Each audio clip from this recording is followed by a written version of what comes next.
Nobody handed Alex Eala a spot at the Porsche Tennis Grand Prix. She got in because Qin Wenjun pulled out injured.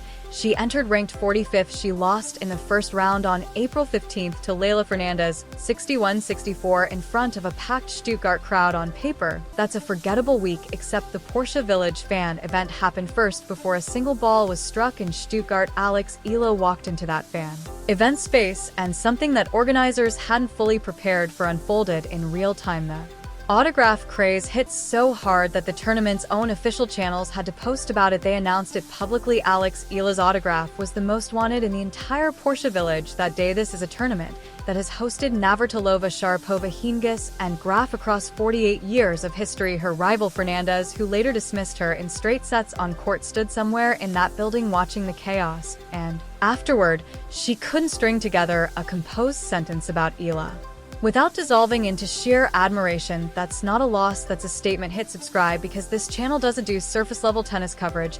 Now let's break down every layer of what happened in Stuttgart and why a speechless Fernandez actually tells the biggest story of the week. Let's start with the Porsche Village itself, because a lot of people outside Europe don't fully understand what that space actually is. The Porsche Village isn't just a sponsor booth or a branded photo wall. It's the beating social heart of the entire Stuttgart tournament. It's where players meet fans in a structured, organized setting. It's where autographs get signed, photos get taken, and the real personality of the tournament gets shaped. Every top WTA player on the planet has walked through that space during tournament week. Swiatek has been there, Goff has been there, Rybakina has been there. This is a venue with nearly 5 decades of tennis royalty passing through its doors, and on that particular day in April 2026, Alex Eala's signature was the one every single person inside that space wanted, not as a curiosity, not as an "oh, she's the new girl" novelty moment. The tournament's own organizers specifically called it out in their posts. They drew attention to it deliberately. That's not something organizations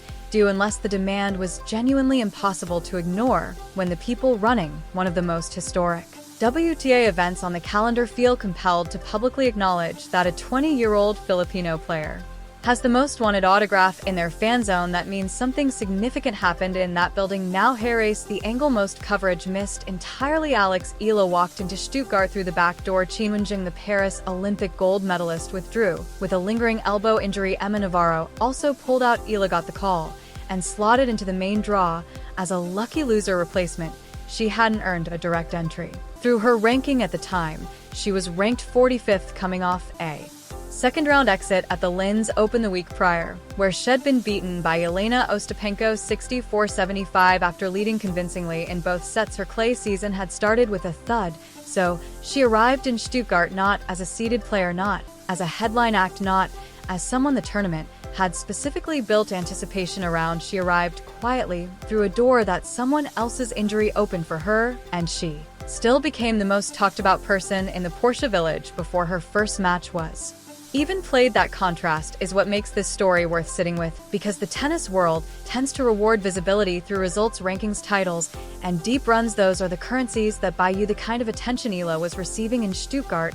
She had one WTA title to her name. She'd never played this tournament before. Tournament director Marcus Gunhart confirmed it explicitly. Eala was the first Filipino player in the entire 48-year history of the Porsche Tennis Grand Prix to compete, their first ever in 48 years. That context reframes everything about what happened in the Porsche Village. This wasn't a player returning to familiar territory and cashing in on existing goodwill. This was a debut, a first appearance, and the response from fans inside that space was so overwhelming that it forced the tournament to document it publicly. The Filipino fan base deserves significant credit for engineering that moment, because they didn't just show up, they mobilized at the Australian Open in January 2026. The situation had gotten so intense that Tennis Australia faced public criticism for placing Eala on Court 6, a small, intimate venue, instead of a larger show court. Hundreds of Filipino supporters were turned away and had to watch on a nearby big screen. Novak Djokovic, 11 days into what was becoming a record attendance tournament, specifically brought up Eala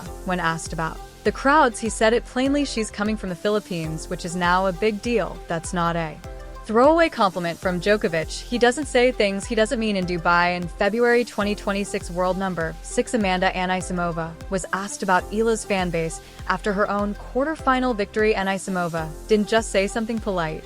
and move on. She stayed after her match to watch part of Eala's third round win against Aryna Sabalenka. She told the press room, "I've seen the atmosphere. It's amazing. A top 10 player voluntarily staying at a tournament venue to watch a rival's match and then publicly discussing it is genuinely unusual behavior on the WTA Tour. Players are exhausted, their schedules are brutal, they don't linger courtside for rivals, unless something about the spectacle is pulling them in." By the time Stuttgart arrived, this pattern had been building for months across multiple continents. So when Eala walked into the Porsche Village, she wasn't walking in as a stranger.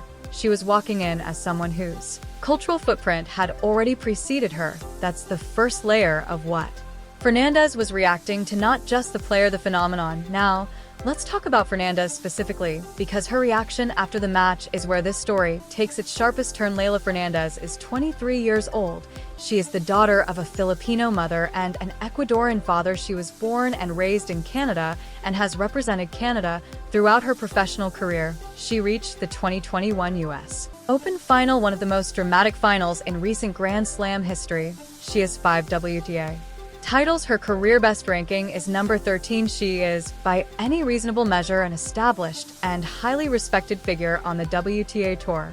She arrived in Stuttgart ranked 25th in the world. She beat Eala convincingly 61-64. She dominated the first set so completely that she raced to a 50 lead before Eala could find her footing in the second set. Fernandez broke twice to go up 52 and looked like she'd close it out without drama. Eala found something in the closing stages. She broke back and held to make it 45, saving 2 match points in the process, but Fernandez regrouped and served out the match. Statistically, Fernandez won 63 of the 109 points played. Eala won 42 of total points on the day. Behind her second serve, Fernandez won 61 of points compared to Eala's 40.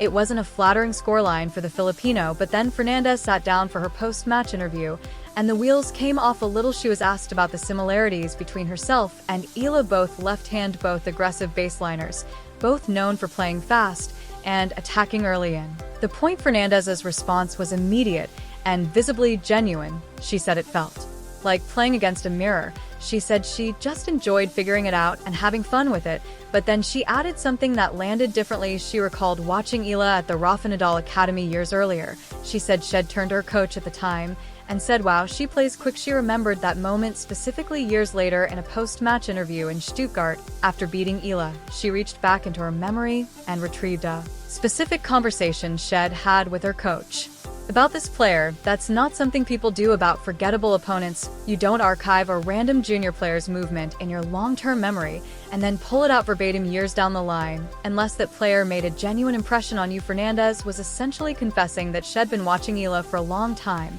and that what she'd seen had stayed with her. She also admitted, when asked about the tense closing stages of the second set, that her coach had to intervene mentally at 0:30 while serving at 54. Her coach told her, "Eala isn't going to go down easy.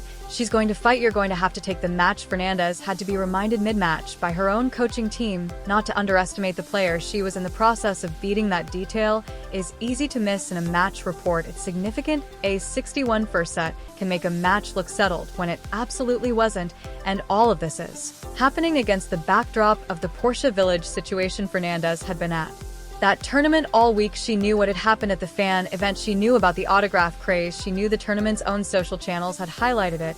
And then she walked into a match against the player at the center of that moment.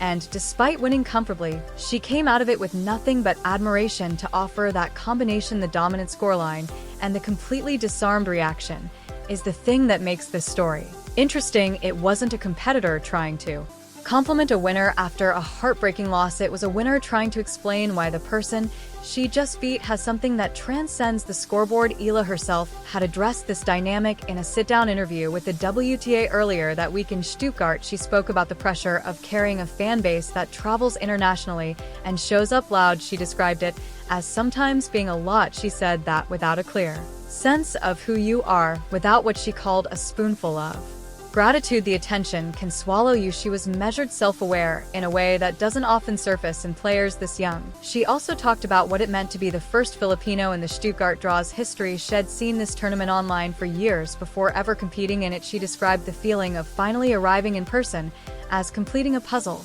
That's a specific kind of emotional vocabulary, the idea that Watching something on a screen for years creates an incomplete picture.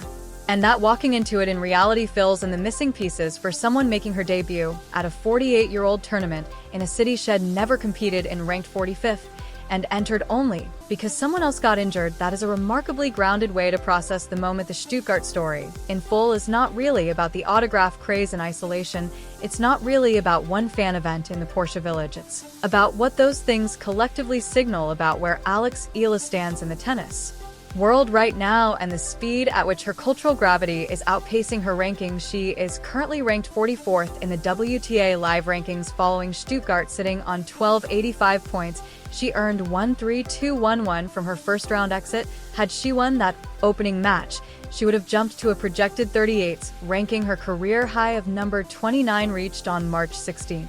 2026. Following a run to the fourth round at Indian Wells is still within reach. The Madrid Open starts April 21st. The French Open follows on May 24th. Clay is now the surface that will define her season, but what Stuttgart revealed and what Fernandez's reaction captured so precisely is that Eala is operating in a space that very few players on the WTA Tour occupy. She arrived as a replacement. She lost in the first round. She took home one ranking point and 1-3-2-1-1 from a tournament with a €1 million prize pool, and she still left as the player everyone in the Porsche Village was chasing for a signature, the last player to generate this kind of cultural momentum at tournaments. She was technically too junior to be attending, was a teenager who went on to win 23 Grand Slam titles. That comparison might feel extreme. It might well be. Eala would almost certainly push back on it, but the data is pointing somewhere. Djokovic noticed, Anisimova noticed, the Australian Open noticed, to the point of public embarrassment over a court scheduling mistake,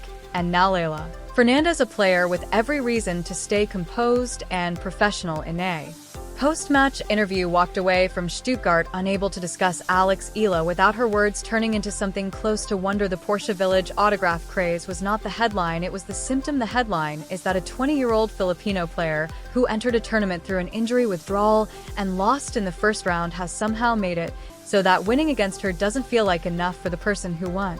That is a very specific and very rare kind of power, and it has nothing to do with the score. If you made it to the end of this video, you already know this channel covers tennis from a completely different angle than everyone else. Subscribe if you haven't already and turn on notifications, because Madrid is next. And if this Stuttgart week is any indicator, the story is nowhere near finished.